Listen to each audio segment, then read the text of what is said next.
Now I'm using a little popsicle stick emery board.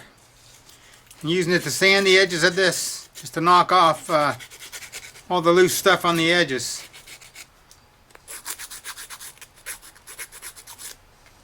And it's good to get in these spots that are hard to reach, like between these wings.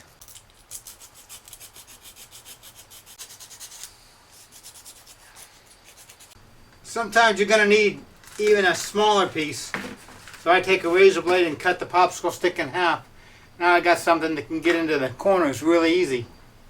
Like right here between the wing and the sponson on the back of this support beam here, I got to do it. And the popsicle stick wouldn't fit. And also the back of here.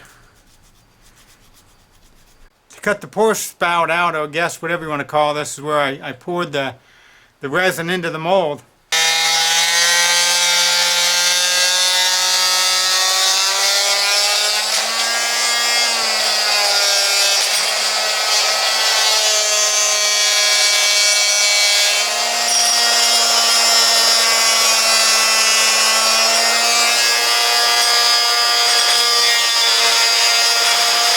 And then to finish it off, I use a Dremel sander on the end here.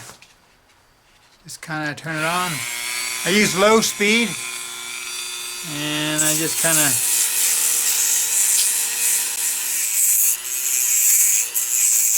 and that's good enough, because I'm really not too concerned about the bottom. I just didn't want some gnarly looking thing sticking out. It's going to be displayed like this. Now before I paint these, I want to go ahead and get some of the residue off, any of the, I guess, mold releases and stuff that were sprayed onto the mold. Some of that would have transferred onto these models. I want to get it off, so I'm going to take some prep oil, wax and grease remover. And you could probably use something like alcohol, would probably do the same thing. I'm a little worried. I'm not sure that it will damage the models. So I have a bucket of soapy water right next to me, and as soon as I get done wiping them, I'm going to drop them right in the water and wash them over there too. I'm wetting my rag. I'm not really going to get it super wet because I don't want to definitely chemically do something to them, but just going to give them a quick wipe down. As many surfaces as I can get. Now I have sanded them pretty much, so a lot of the residue is probably off. But I just don't want to paint them and have it all mess up, so I might as well go ahead and finish it out. Right in the water. I can't really get inside very easily, this area here, but most of it I can get. Here I'm just gonna, I got some Dawn detergent in here, and that's supposed to help get grease off of things also. So I'll give them a good scrub. With the brush I can get in some of the areas I couldn't get. Well, I might spoke too soon because I still can't get in the back very good.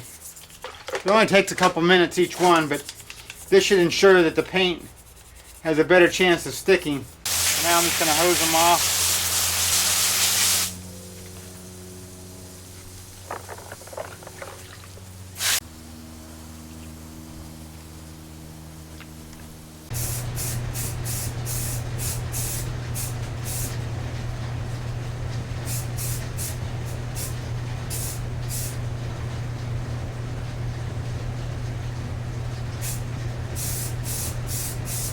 And then I poured, this is the other clear one I did the other day, and this one sponson was a little bit low.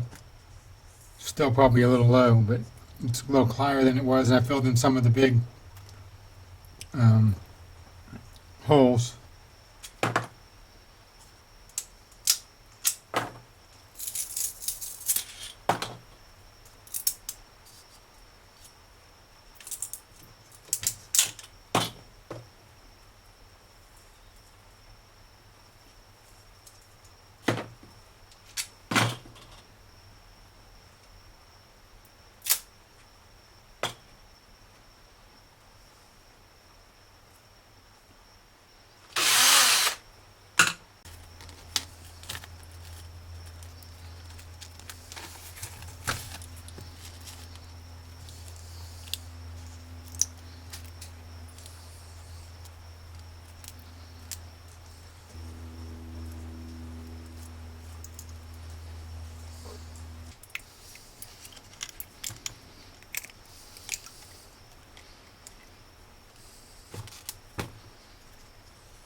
For the liquid plastic, it's really easy to decide how much you need because it's 50-50. Whatever you pour in one, you got to pour the same amount in another. In which case, before I was using these cups, filling them up almost to the top of each one, which was enough for the boat. But now that I'm using epoxy resin, which is 2 parts to 1, I don't want to fill the jug, the cups all the way up and waste a lot. So I figured out what I needed, and I marked it on. I poured the 2 cups into 1 big cup, and then split them up between 3 little cups, and found out that it was this amount that I needed. And so I take a magic marker and I stick it in the cup down to the bottom, and I just put a little dot right there so I know to fill it up to that mark. And I do that on all of them.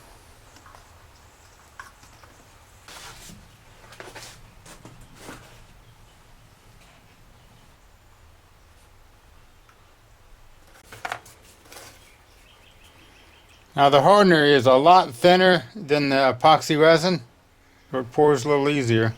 Now in the last couple of boats I've been doing, this type here, to thicken it up just a little bit, I've been adding one little, well actually about a half a cup of this Q-cell, which is really just a bunch of fine foam dust. Not a half a cup, but a half a measuring whatever, just a little, probably about a third of a Dixie cup.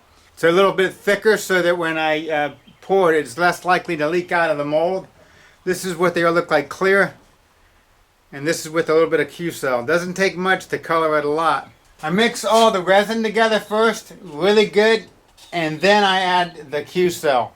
So I want to make sure that the hardener mixture is correct. Otherwise you might have pockets or whatever that may not dry properly. And I'm trying something different because I've had a lot of trouble with the bottoms of not completely filling. That I'm going to put a little bit of pipe so that I can pour the liquid a little higher than normal, and so if it drips out or drains out or goes into other spots, I'll have a little bit more to work with. And then I did the same with the vents, so it's all going to seek the same level, and hopefully it won't leak out too much around the edges of it. Hopefully none at all. I put Vaseline around them, around all the pipes, so that the resin won't stick to it that well, and I can hopefully I'm going to plan on drilling it out first, down to the edge of the pipe, and then pull the pipe out.